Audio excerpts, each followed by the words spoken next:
Hey there, arcade enthusiasts, Papa Brad here. Diving into the enchanted world of Crystal Castles, Atari's 1983 arcade gem. The game stands out for its unique gameplay and captivating history.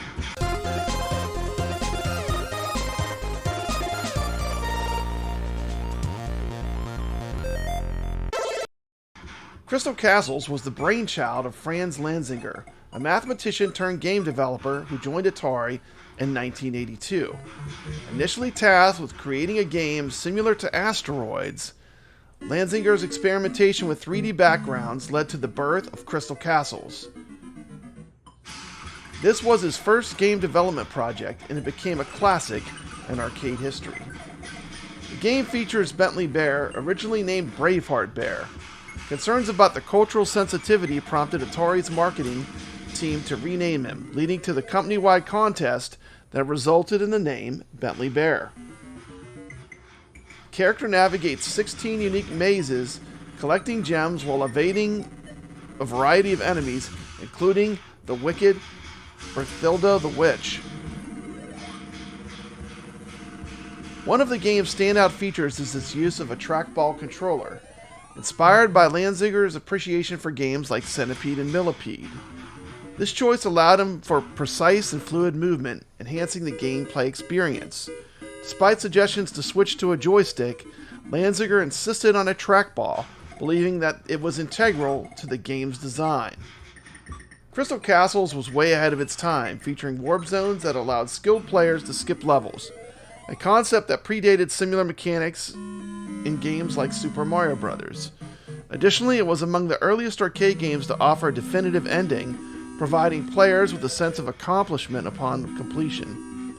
Another neat thing about Crystal Castles is it uses a lot of classical music.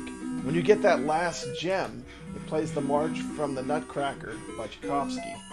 But there's all kinds of classical music throughout the game, and that adds to its charm.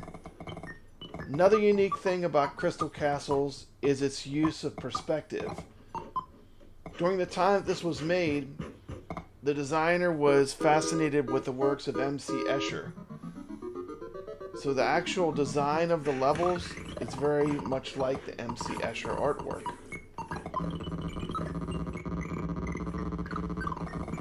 Another interesting thing about Bentley Bear is Atari doesn't really have a mascot, but Bentley Bears kind of stood in as a kind of unofficial Atari mascot. You know, there's no Mario or Sonic for Atari, but they do have Bentley Bear. Then, of course, there's the cabinet design, which I always thought was iconic. This is kind of an iconic early 80s arcade. And every time I see one of these out in the wild when I'm at a retro arcade, I have to play it a few times. There's just something about it that I really like. It really puts you in that time period of the 1980s. If you have any stories about Crystal Castles, leave them in the comments of this video. Don't forget to hit that thumbs up.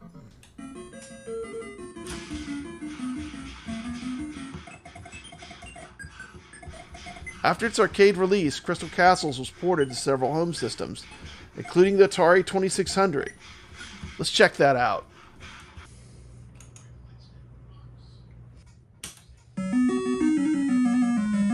While the home versions couldn't fully capture the arcade's graphics and trackball precision, they introduced Bentley Bear's adventures to a broader audience.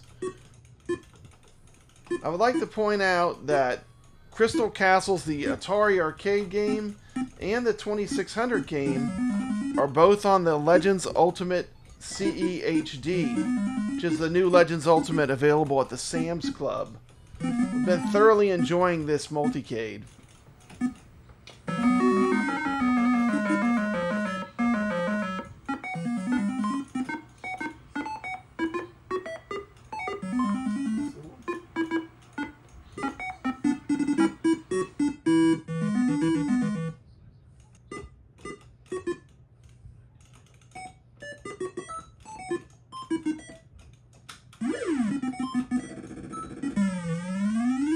Franz Lanzinger's journey with Atari was brief yet impactful. Following a dispute over residuals from home conversions, he left the company. Although a sequel to Crystal Castle was conceptualized and never came into fruition.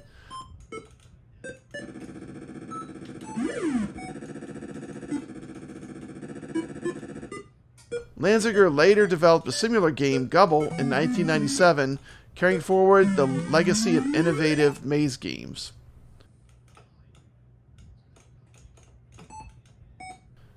Bentley Bear's legacy didn't end with Crystal Castles. He appeared in educational programs like Bentley Bear's Magical Math for the Atari ST, and as a playable character in the Atari Cards game for the Atari Jaguar.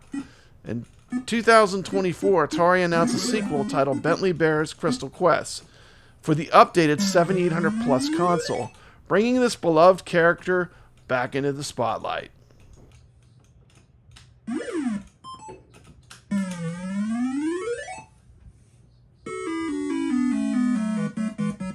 Check out some gameplay footage of Bentley Bear's Crystal Quest, played right here on my Atari 7800 Plus. You can also find a great review of the 7800 Plus on Papa Brad's Gaming, so be sure to check out that review.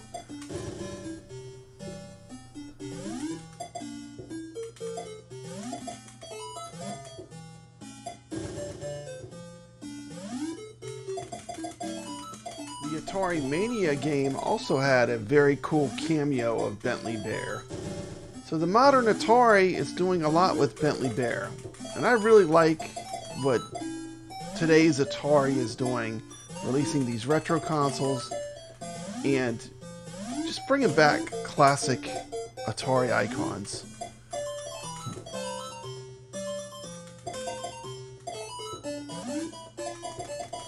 This game obviously is very different from the arcade Crystal Castles. Consider this more of like a platformer, similar in style to Super Mario Brothers, especially with the fireballs. This is a really fun game. I haven't gotten that far in it. I've only gotten up to about the 3rd level, but I've been enjoying it. And this is a retro pack-in game that you get included with the 7800 Plus. It was originally a homebrew. Once again, I think the modern Atari, they're just making all the right choices. And these are the kind of things that I wanted to see from Atari, at least as a retro gamer.